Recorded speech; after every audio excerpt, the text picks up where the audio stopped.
ஒரு பெரிய ஹாலில் செமினார் நடந்து கொண்டிருந்தது. அப்போது பேச்சாளர் எல்லார் கையிலும் ஒரு பலூனை கொடுத்து தங்கள் பெயரை எழுதச் சொன்னார். எல்லோரும் தங்கள் பெயரை பலூனில் எழுதி முடித்தவுடன் அதை இன்னொரு அறையில் நிரப்பச் சொன்னார். இப்பொழுது அந்த பேச்சாளர், உங்கள் பெயர் எழுதிய பலூனை அந்த அறைக்குள்ளிருந்து எடுத்து வாருங்கள் என்று அறிவித்தார். உடனடியாக அனைவரும் விழுந்து அடித்து அந்த அறைக்குள் ஓடி சென்று ஒவ்வொரு பலூனாக எடுத்து தேடினர். ஒருவருக்கொருவர் நெருங்கி தள்ளிக்கொண்டு கீழே விழுந்து தங்கள் பெயருக்குரிய பலூன் கிடைக்கிறதா என்று பரபரப்பாக தேடினர்.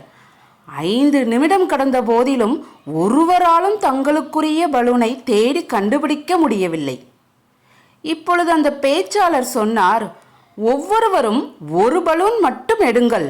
அந்த பலூனில் யார் பெயர் இருக்கிறதோ அதை அந்த பெயருடைய நபரிடம் கொடுங்கள் என்றார். அடுத்த ஒரே நிமிடத்தில் தங்கள் பெயர் எழுதப்பட்ட பலூன் எல்லோருக்கும் கிடைத்துவிட்டது. இப்பொழுது அந்த பேச்சாளர் சொன்னார், இதுதான் வாழ்க்கை. எல்லோரும் மகிழ்ச்சியை தேடுகிறோம், ஆனால் அது எங்கே, எப்படி, எதில் கிடைக்கும் என்று நினைப்பதில்லை. நம்ம சந்தோஷம் அடுத்தவர்களுக்கு உதவுவதில்தான் இருக்கிறது. அடுத்தவர்களுக்கு மகிழ்ச்சியை கொடுங்கள். உங்கள் மகிழ்ச்சி உங்களை தேடி வரும்.